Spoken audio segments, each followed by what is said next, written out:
Good evening and welcome to Spooky Tales with Steve the Cat, your place for a fun conversation about horror movies. I am your host, Steve the Cat.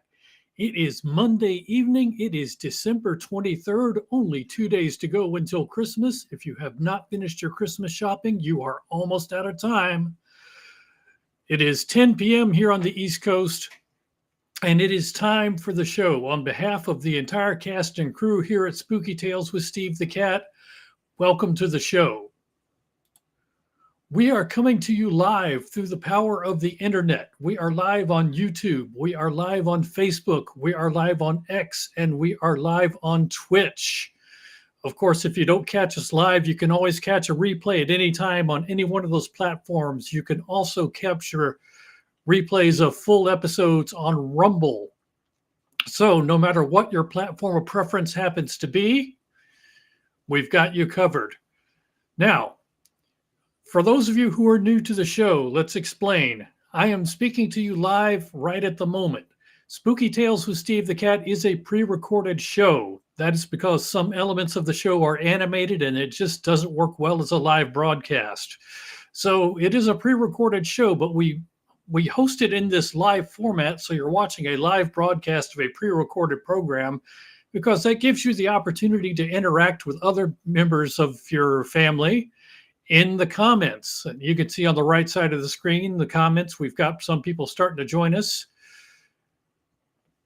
We've got a few rolling in. Let's click on a couple here.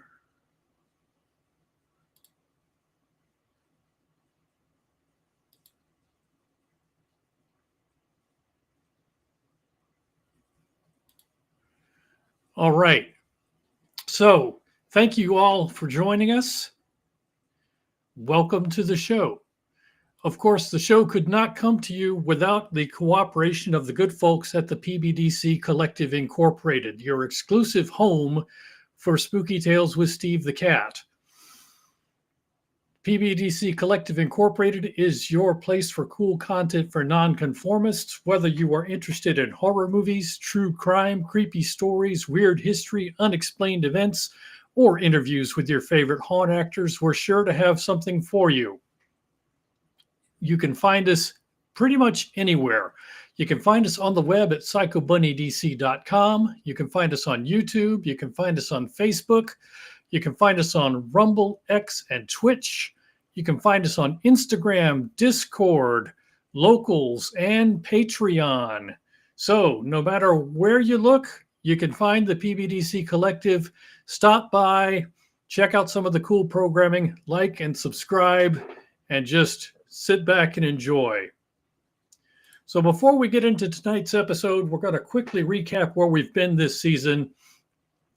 A few months back, we started with a movie called The Third Saturday in October. This is something I found on Shudder. I can't recommend it. It's just not very good.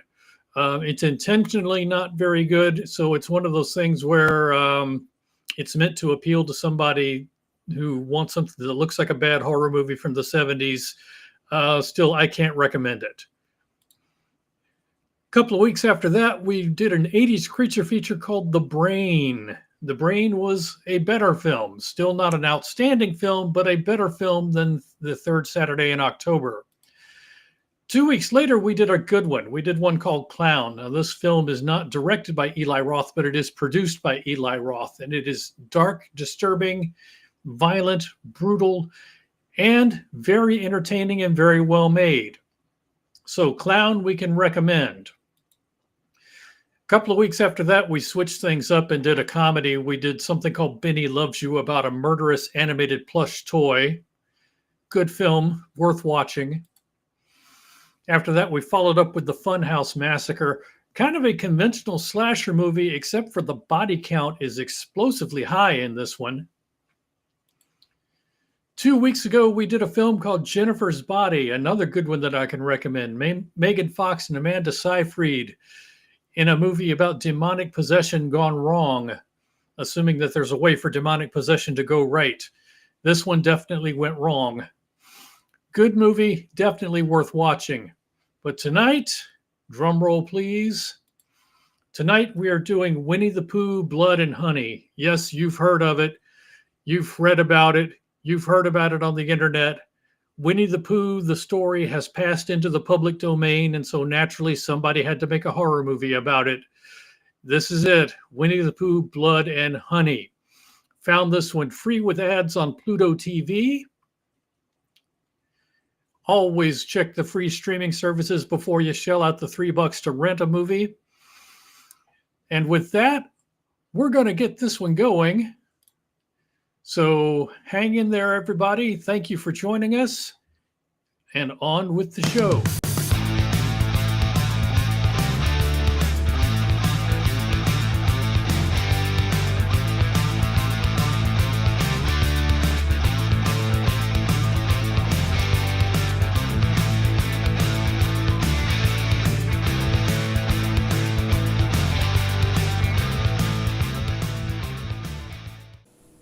Good evening and welcome to Spooky Tales with Steve the Cat, your place for a fun conversation about horror movies. Tonight's film is just wrong on so many levels, but if you have the right sense of humor, it's kind of a funny idea. So we'll talk about that film. Plus we'll talk about a pair of pretty good found footage films and other stuff I watched this week. Thank you so much for joining us this evening. We're glad to have you here. Now pour yourself a drink and sit back because here we go.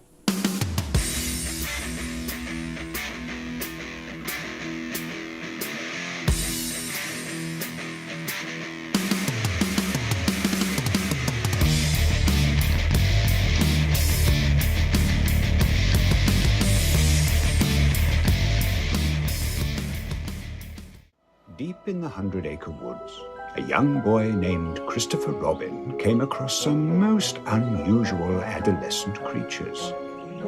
Crossbreeds. Told you it wouldn't take that long. Come on, I know exactly where to go now. You said that 2 hours ago. Nearly there. The creatures introduced themselves as Owl, Rabbit, Eeyore, Piglet, and most importantly, Winnie the Pooh. You know, you're the first person I ever shown this place to. Oh, and why am I so special? Why are you so special? Oh, wow. With the naivety of youth, Christopher ignored the dangers and befriended them all. He brought them food, and with each passing day together, their bond strengthened and grew. I couldn't have made all of this up. You don't need to be ashamed of that. Lots of people have imaginary friends as children. They're not imaginary, Mary. The days turned to years, and with the years came maturity. Eventually, Christopher had to make the hard decision to leave his friends to attend college, to become a doctor, requiring them to fend for themselves once more.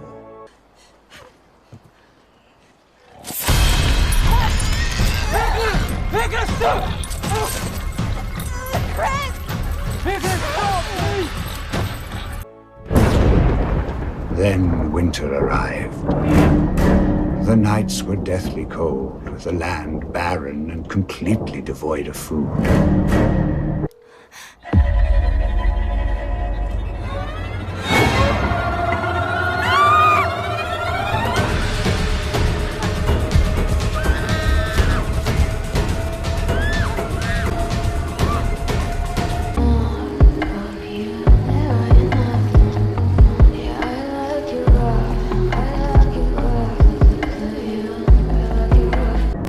One fateful night, on the brink of starvation, Pooh decided that in order to survive, the group must consume one of their dearest friends. And thus, Eeyore was no more.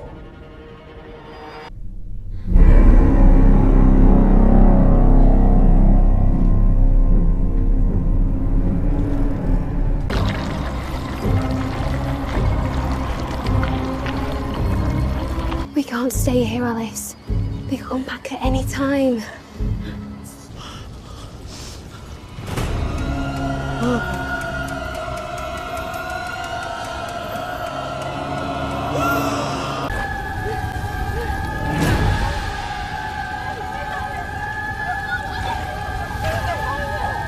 Is this who's been chasing you? No,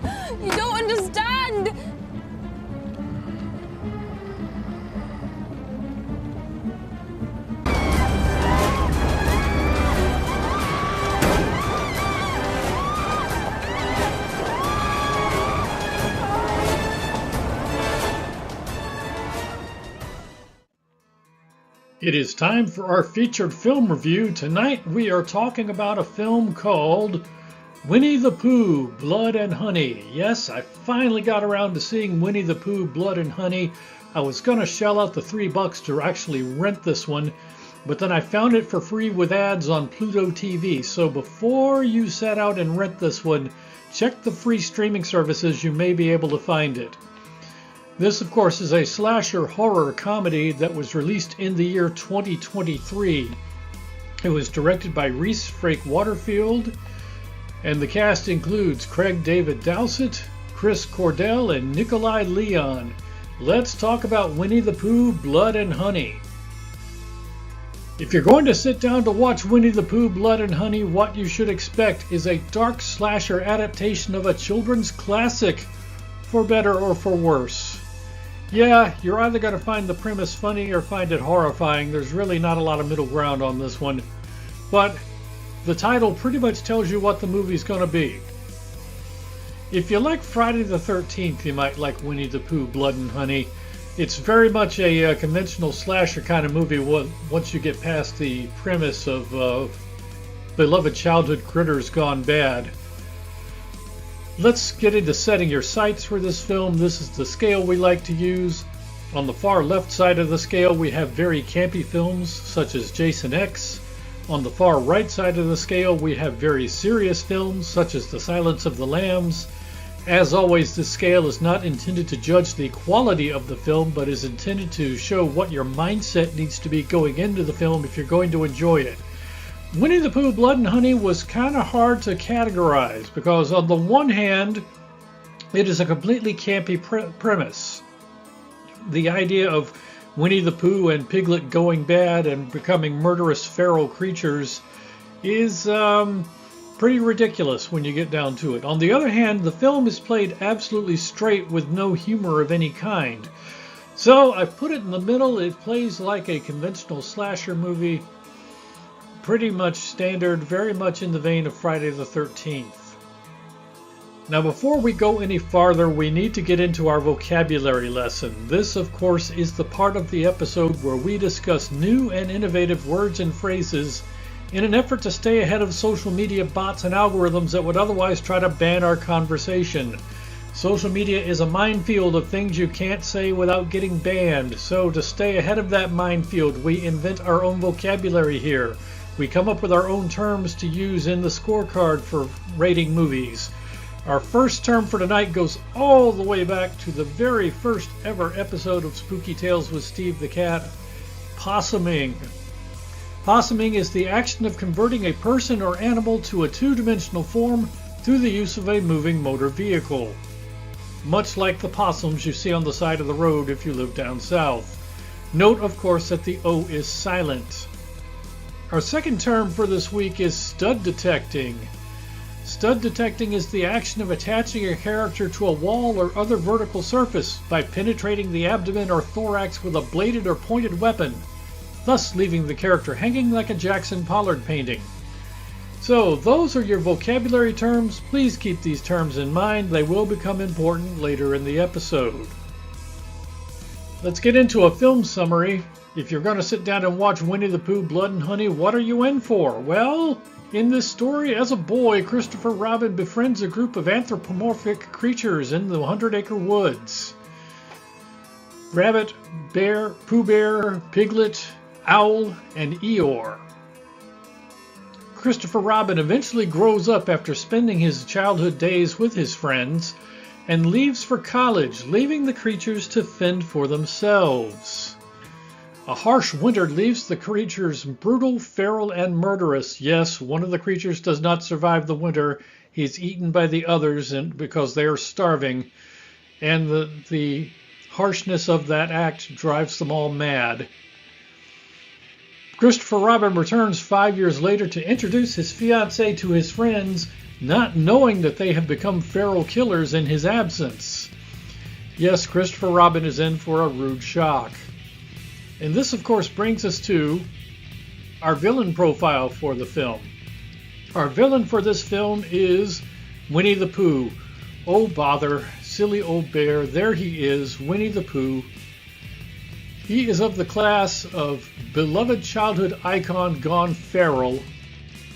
His special powers include immense strength and resistance to damage. And his signature weapon is, well, he doesn't really use a signature weapon in this movie. He uses multiple weapons, including his bare hands. Yes, I went there. I made a pun. His bare hands. Bare hands. Yes, made a pun. But that is your villain for this film, Winnie the Pooh.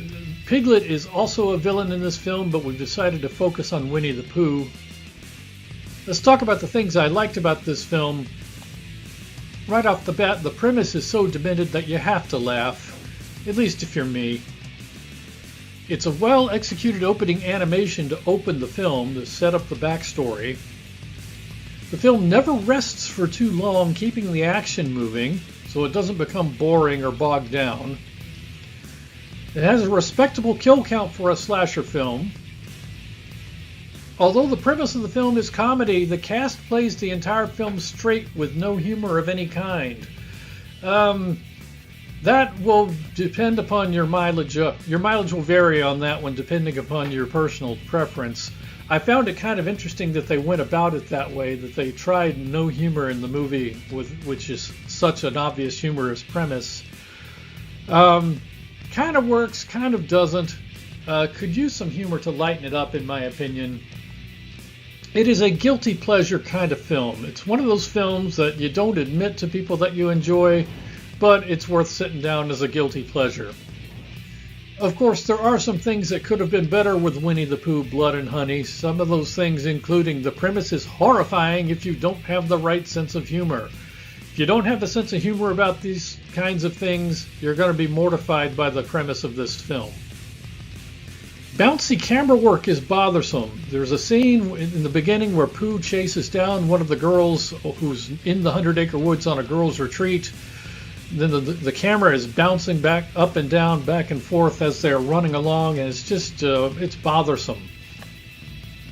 The use of some CGI blood spatter effects cheapen the overall special effects. Yeah, they're not entirely CGI special effects in this film, but they are CGI enhanced, and it just cheapens the overall effect for me. It is dimly lit and difficult to tell what is happening on screen. Pooh and Piglet look like men in masks. This kind of works because it's a slasher film, and slasher films are kind of made up of men in masks going after people. So from that point of view, it works anyway. But Pooh and Piglet don't really look that realistic. They look more like men wearing masks. This is, of course, a very low-budget film, so there were no animatronics used. It's just a mask. And as I mentioned before, we could use a touch of humor to lighten the film. It's just, it's a little bit of a slog with no humor in such a film that is so obviously a humorous premise. Finally, subpar acting kind of weighs down this film. So you've got subpar acting and mediocre production values because it's dimly lit and it's difficult to tell what's happening on screen. So let's get into Steve's scorecard for this film. Kills, I counted 12. Bare breasts, drum roll please, I counted 2. De-noggining, how many characters lose their heads in this movie? I counted 2. That includes 1 via automobile and a kind of creative use of automotive engineering. You can't touch this. How many people go hammer time in this film? 3, including the Piglet beatdown. 3 people beaten with a sledgehammer. Possuming, I counted 2. Stud detecting, our other vocabulary term for this week. It had 1, and it's kind of modified in this film, so not entirely textbook definition of stud detecting in this film. Stomp noodling. Does anyone get their head stomped on and squished like a grape? Yes, they do. There's 1 stomp noodling in this film. Pooh Bear beatdown. There is 1 complete beatdown of Pooh Bear by a team of locals using crowbars and baseball bats. Interesting that they're using baseball bats and not cricket bats in a British movie. But that's neither here nor there. There's one Pooh Bear beatdown.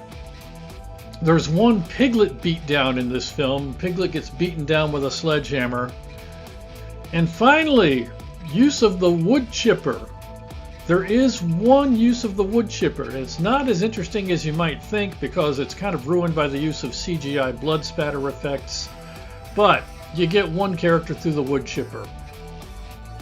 But that's not all you get. With your viewing of Winnie the Pooh Blood and Honey, you also get some bonus features, such as an interesting opening animation. You got to see some of that in the preview before the review. Interesting opening animation, simple in its style, yet it's very effective in telling the backstory. Where did Pooh get a bunch of Airstream trailers? I don't understand. Maybe that's an indication that he's been attacking campers over the years and stealing supplies from them, much like in the Wrong Turn series. I don't know. You get fiancé strangling action in this film. You get expositional therapy action. Yep, you get a therapy session that provides a lot of exposition for you. You get stalker action in this film. You get tormenting memories action in this film. You get horse whipping with Eeyore's tail action. Maybe that's donkey whipping, I don't know, but Eeyore's tail gets used as a horse whip in this film. You get an Instagram photo shoot crashing action. Yep, there's one of the characters who's an Instagram model who can't stop taking pictures of herself, and of course her photo shoot is crashed by Winnie the Pooh and Piglet. How does Pooh know how to drive a car? Did he go to the Michael Myers School of Intuitive Drivers? It's just one of those things. They use a car in an interesting manner for one of the kills in this film, but you got to go back to the question of how does Pooh know how to drive a car in the first place? You get pool party hammer time. And finally, you get honey gorging action. So let's get to Steve's final score for this film. I'm going to give it 2.5 paws out of 4. I'm going to say that the premise will either horrify you or make you laugh. I thought the idea was funny. The film doesn't quite live up to its potential, though, due to mediocre acting and mediocre production values. Namely, it's very dimly lit and it's just kind of hard to tell what's going on screen sometimes. Beyond that, the movie just doesn't quite live up to its potential. But that is Winnie the Pooh Blood and Honey, and that is our featured film review for this week. And now a word from our benevolent overlords at PBDC TV, your nightly heartbeat of horror.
Blazing skies, the world in flames, nuclear fire, unforgiving claims.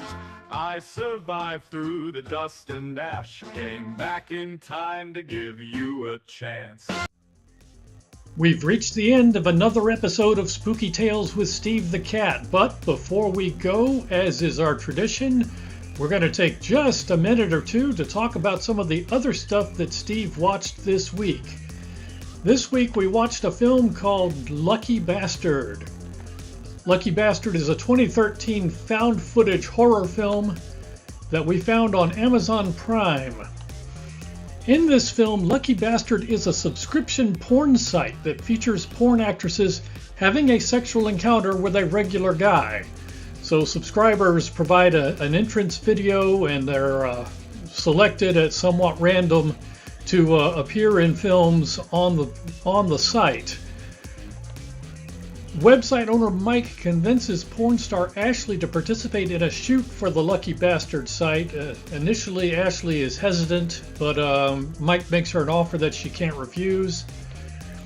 The two agree to do the shoot with a contest entrant named Dave, who seems shy and unassuming. Is Dave really shy and unassuming, though? On the day of the shoot, Ashley soon becomes wary of Dave, whom she thinks is creepy. Nothing outright that he does is creepy, just little things he does creeps her out.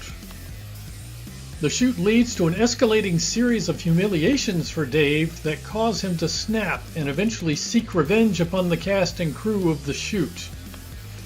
Now, on the pro side, this is a pretty compelling film with good acting, and I thought it was worth watching. On the con side, it's not much of a horror movie. All of the horror aspects are saved for the final act, and it involves a number of shootings more than anything, so it's not so much a traditional horror movie. It's not like a slasher film. The verdict, though, is that this is worth watching, especially if you enjoy a slow burn found footage film. I enjoyed this one. Also this week, we watched something called Gags the Clown. Gags the Clown is a 2018 found footage horror comedy that again we found on Amazon Prime. In this film, the city of Green Bay, Wisconsin is swamped with reports of sightings of a creepy clown with black balloons.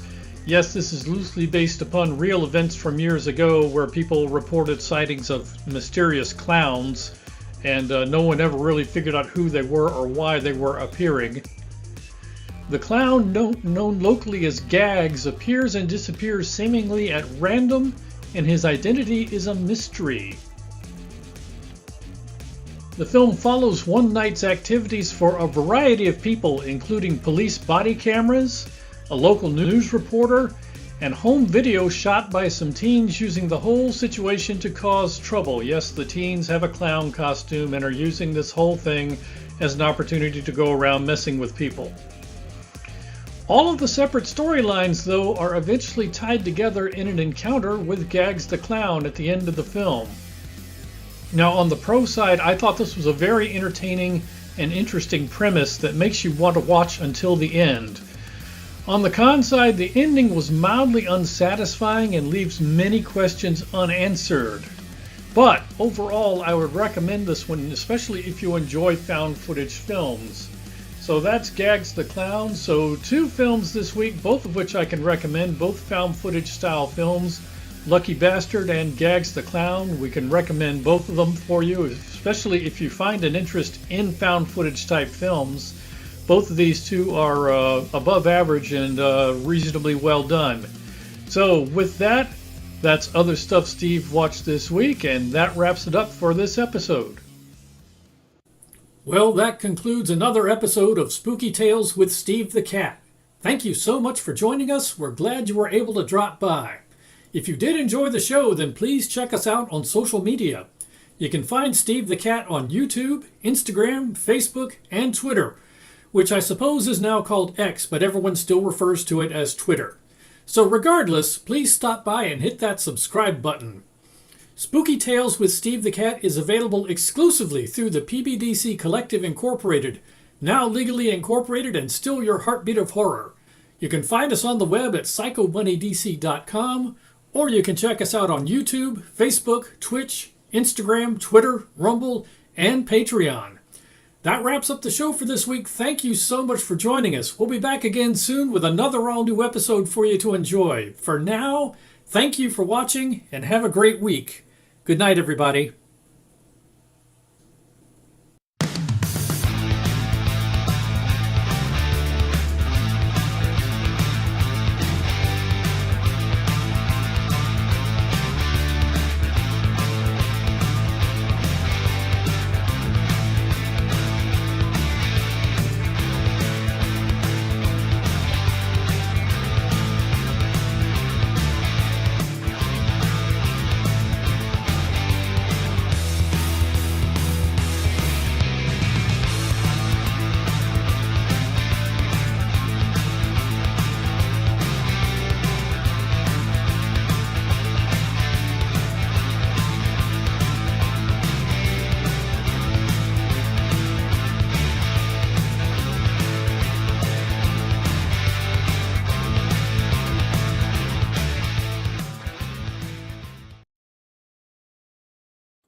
Well, that wraps it up for this episode of Spooky Tales with Steve the Cat. Thank you so much to those of you who stopped by for the live watch party. It was really hopping in the comments tonight. Thank you so much for stopping by. This is, of course, the final episode of Spooky Tales with Steve the Cat for the year 2024. We're almost out of days for the year. And as we said earlier, you've only got 2 days left until Christmas. So if you have not finished your Christmas shopping, you have very little time left to you. But this is actually the end of season 7 of Spooky Tales with Steve the Cat. We'll be back with season 8 in 2025. Don't know exactly when. That will depend upon when I find movies worth reviewing and can put some episodes together. But for the time being, that wraps up the season. Thank you so much for joining us for Winnie the Pooh Blood and Honey. On behalf of all the cast and crew here at Spooky Tales with Steve the Cat, happy holidays, Merry Christmas, and we'll talk to you again soon. Good night, everybody.